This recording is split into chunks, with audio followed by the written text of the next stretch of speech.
Hello, friends. This is Confessions with Amy, and I'm glad you're visiting my channel. Here we share new confessions every day. At 3:17 a.m., I woke up with a start. Not to a sound or a nightmare, just this awful, skin-crawling sense that something was off. The house was quiet. Too quiet. Even the refrigerator hum felt distant. My husband, Calder, lay beside me, breathing slow and deep. I reached for my phone from the nightstand, flicked the screen on. I didn't expect to see what I saw. $79,488.27 gone. My Wells Fargo app showed transaction after transaction, all within the past few hours. First-class flights from LAX to Dubai, bookings at the Atlantis Resort, a $9,000 Louis Vuitton haul in Beverly Hills, Cartier in Miami, a watch I couldn't pronounce, all purchased with my card. For a second, I thought it was a glitch, a cyber attack, a stolen identity. But then my eyes caught something. Some of the purchases had names tied to them. Shipping details, frequent flyer number, and the name? Calder Wyatt Landry. I stared at him sleeping like nothing had happened. Like he hadn't just siphoned nearly $80,000 into luxury brands and Emirates tickets. My heart beat so fast I thought I might pass out. I didn't scream. I didn't cry. Not yet. Instead, I remembered last night. How he got up around 1 a.m., mumbling something about needing water.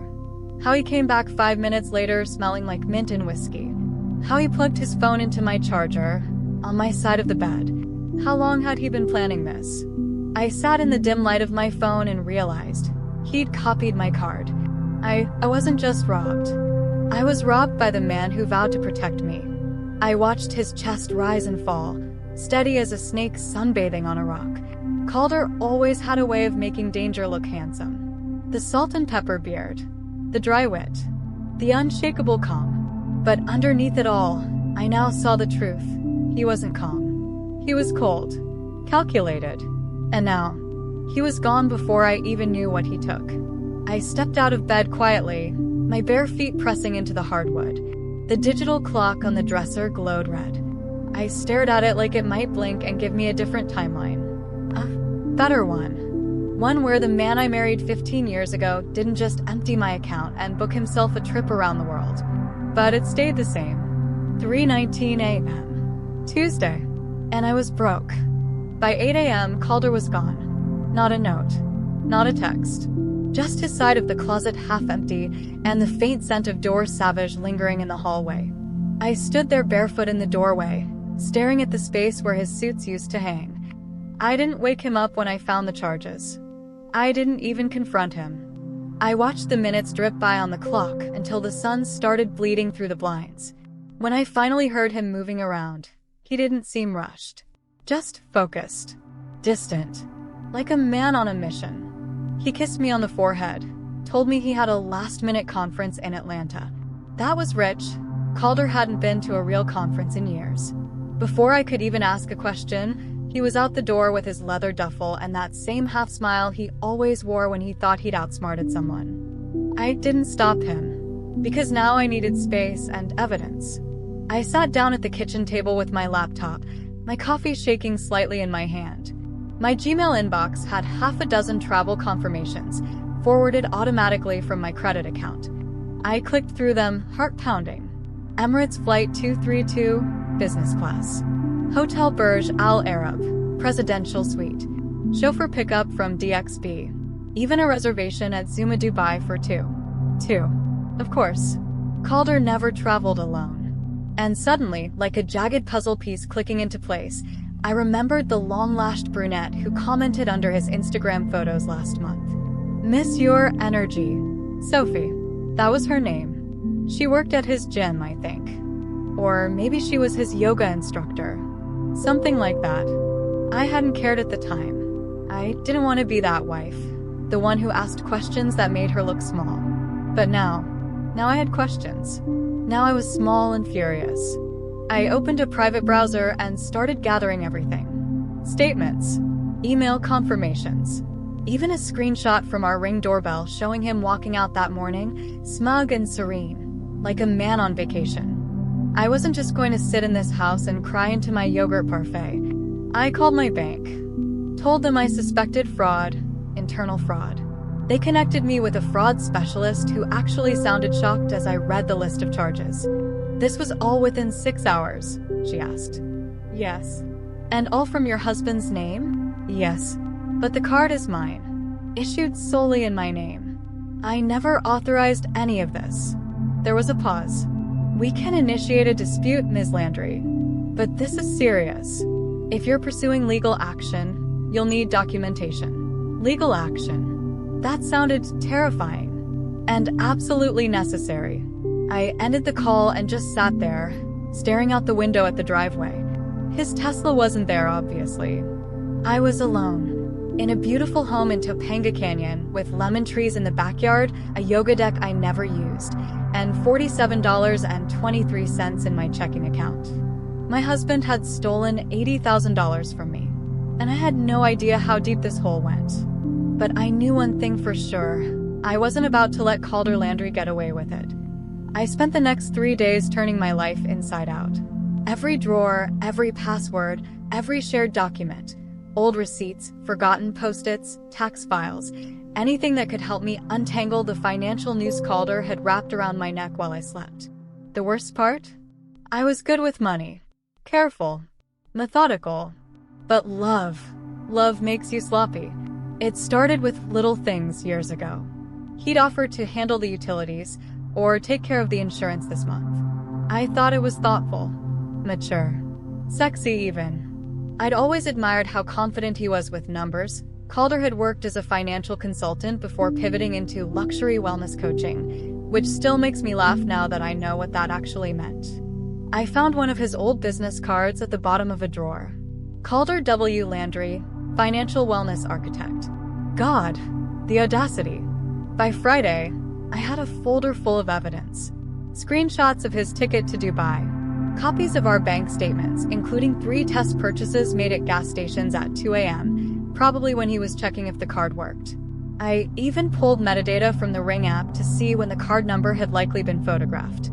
It was 1:14 a.m., the night I thought he got up for water. He didn't get water. He got my future. That same night, I also found the hotel reservation under his name, but booked using my Hilton Honors account. Amateur mistake. Every click revealed another betrayal. I found emails between him and someone named S with subject lines like, "Finally free" and "She won't know." I knew. And the rage I felt wasn't hot, it was cold. Dense. Heavy. Like a rock in my chest that made it hard to breathe. It wasn't just the money or even the affair. It was the revelation that I'd been living next to a stranger who studied me, used me, played me, and he thought I was too tired, too old, too comfortable to notice. He thought wrong. Saturday morning, I drove down to Santa Monica and sat across from a woman named Lorna Knox, an attorney recommended by a friend I hadn't spoken to in years but suddenly remembered when I needed a lifeline. Lorna looked like someone you didn't cross twice. Blunt-cut silver hair. No jewelry except a thin wedding band and a vintage Cartier watch, which I instantly respected.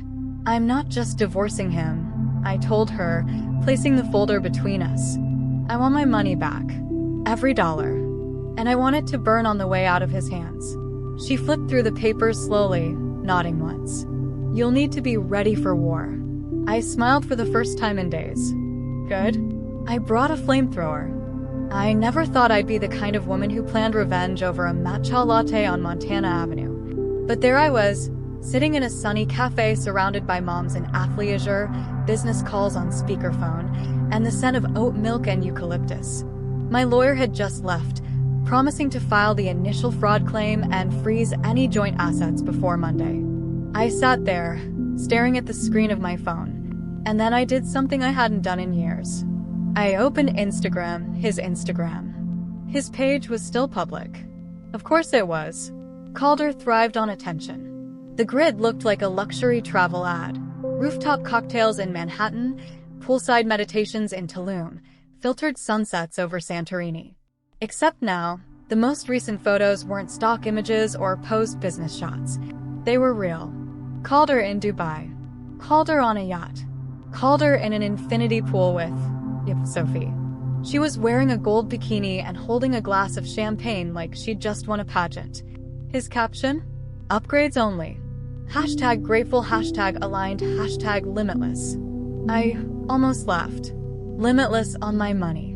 The comments were full of fire emojis and shallow praise. But I noticed something else too. Someone had tagged the name of the resort. The Burj Al Arab, one of the most expensive hotels in the world. I called the concierge. Yes, they confirmed Mr. Landry had checked in. Yes, there was a second guest listed. No, I couldn't cancel the booking. It had already been charged. But they could note a fraud alert on the file. I gave them the case number from the bank and hung up with a strange sense of satisfaction. That was the first domino. Over the next 24 hours, I filed a full fraud report with Wells Fargo. I contacted Visa's dispute department. I initiated a background trace on Calder's business accounts through a friend in cybercrime enforcement. And I started calling our mutual contacts, quietly, strategically, letting them know what had happened. I didn't need to beg for sympathy. The facts spoke louder than I ever could. By Sunday night, Calder's PayPal was locked. His Apple Pay suspended. His Chase account flagged for investigation. I was starting to feel something I hadn't felt in a long time. Control. Then came the final touch. I logged into the site where I'd bought him a watch 2 Christmases ago, a vintage Omega he loved, swore he'd keep forever. I'd paid for it in full. I still had the certificate. And now it was listed for resale on Chrono24 by Calder. I contacted the site, reported the sale as fraudulent. Let him try to explain that. By the time I closed my laptop that night, I wasn't shaking anymore. I wasn't heartbroken. I wasn't some weeping wife watching reruns of bad reality shows, wondering what went wrong. I was building a case. I was preparing the stage. And when Calder finally came home, he would walk straight into the wreckage of everything he tried to steal. And this time, I'd be the one smiling. He walked through the front door like he still lived here.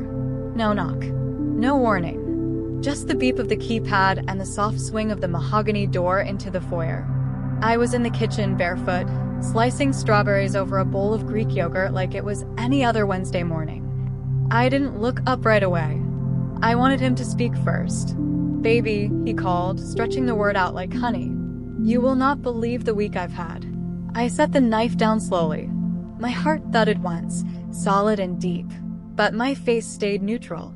Calder sauntered into the kitchen in a tan linen shirt, slightly wrinkled but intentional, vacation casual. He wore a new gold chain, just heavy enough to look expensive without being tacky.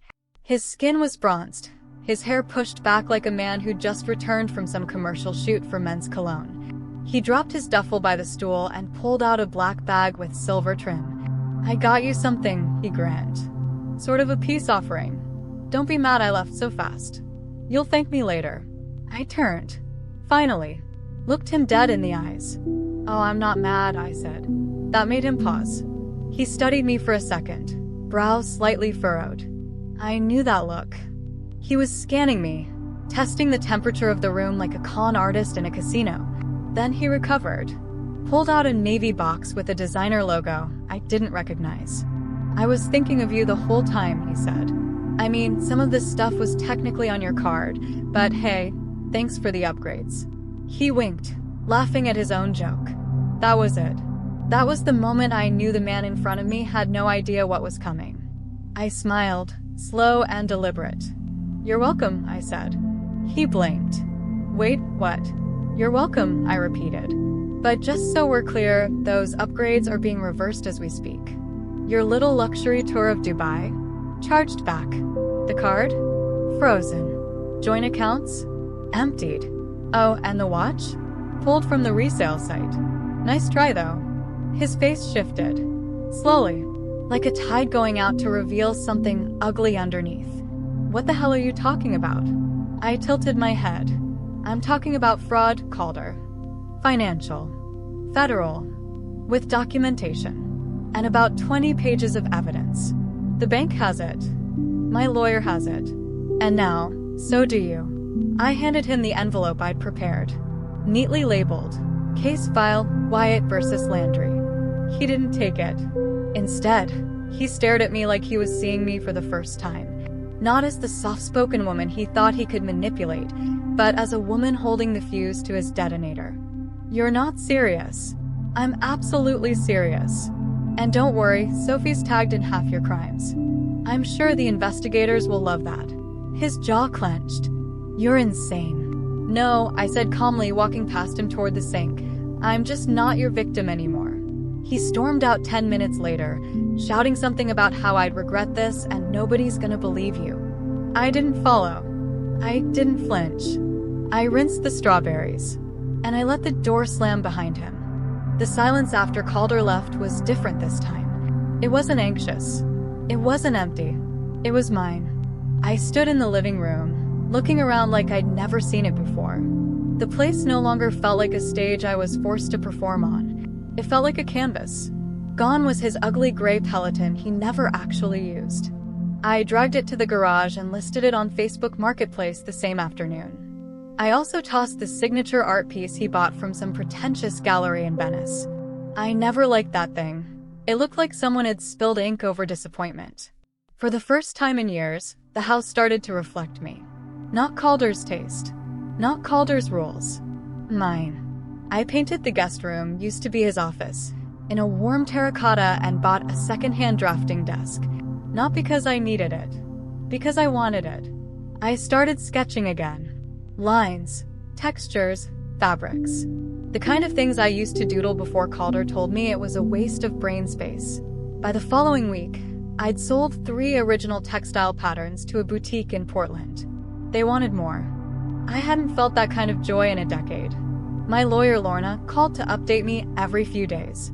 Calder had tried to make a scene with the bank, but they weren't interested. Once the paper trail came into focus, he was the one on the defensive. His accounts were still frozen. A formal investigation had begun, and according to Lorna's tone, she was enjoying herself. "You'll get the majority of the money back," she assured me. "He might even face criminal charges if he tries to retaliate." Retaliate? I wasn't worried. Calder had built his life on manipulation, appearances, charm without substance. But charm doesn't hold up well under cross-examination. Especially when you paid for the attorney with your own damn money. A few mutual friends, well, acquaintances really, reached out with awkward concern. "Are you okay? So sorry to hear about what happened." We had no idea. I didn't respond. I didn't need their sympathy. I needed their silence. And maybe their absence. But one message did stand out. It was from Clara James, a woman I'd met at a gallery opening 6 years ago. She was smart, funny, direct. We lost touch after Calder made some passive comment about how she was too much. Clara wrote, "Saw what happened. I hope you're reclaiming your air. If you ever want to grab a glass and toast to your freedom, my treat."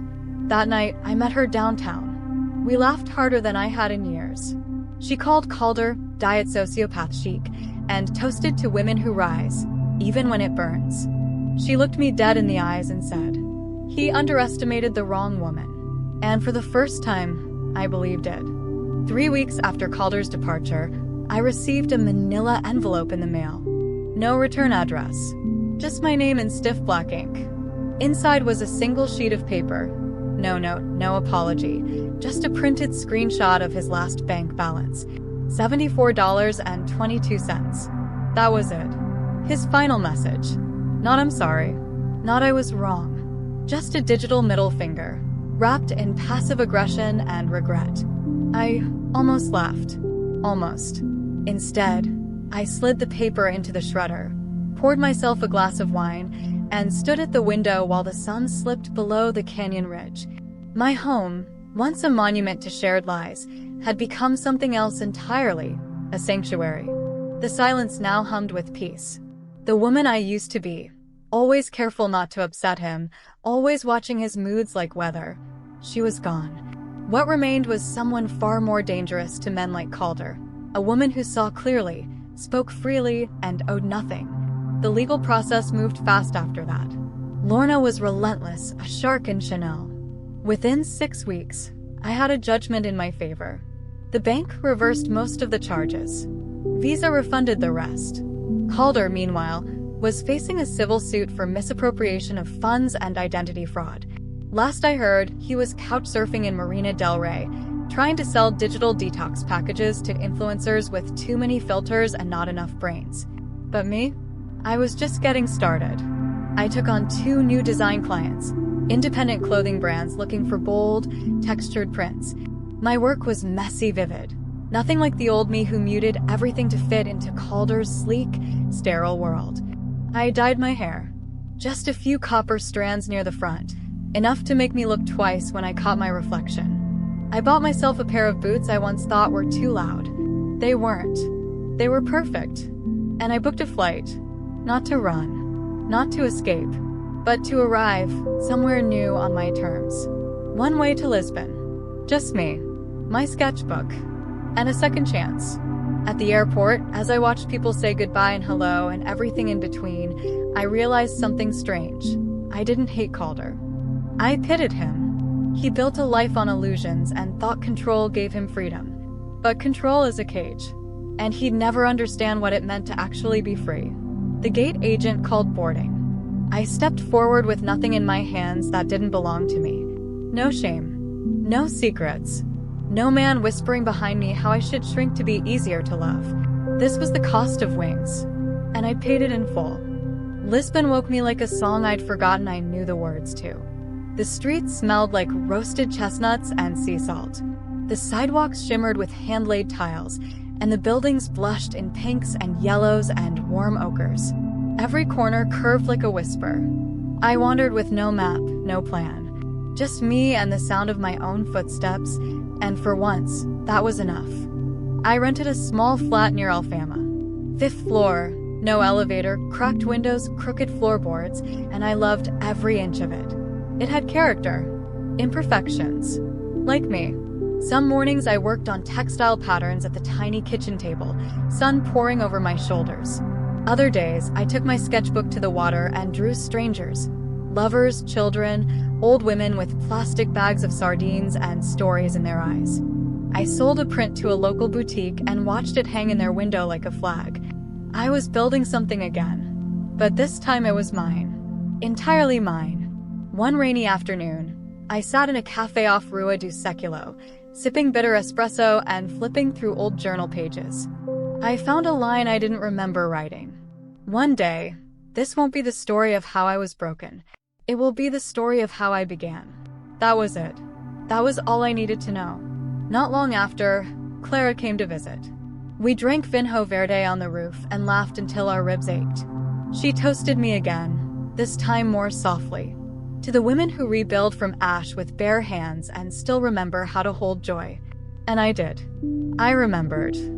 I remembered how it felt to laugh without checking the room. To buy something without guilt. To sleep deeply. To wake up and not brace myself for impact. The thing about people like Calder is, they think you'll stay shattered. That your whole self existed only inside the version they controlled. But I learned something he never could. I was never broken. Just buried. And now, piece by piece, I had dug myself out. Painted the walls. Built a new home inside my own skin. Not to prove him wrong, but to prove to myself I was right to walk away. In a world that once told me I was too old, too soft, too late, I had become something terrifying. A woman who knows her worth and doesn't ask for permission to live. And that was more than revenge. It was freedom. It was me.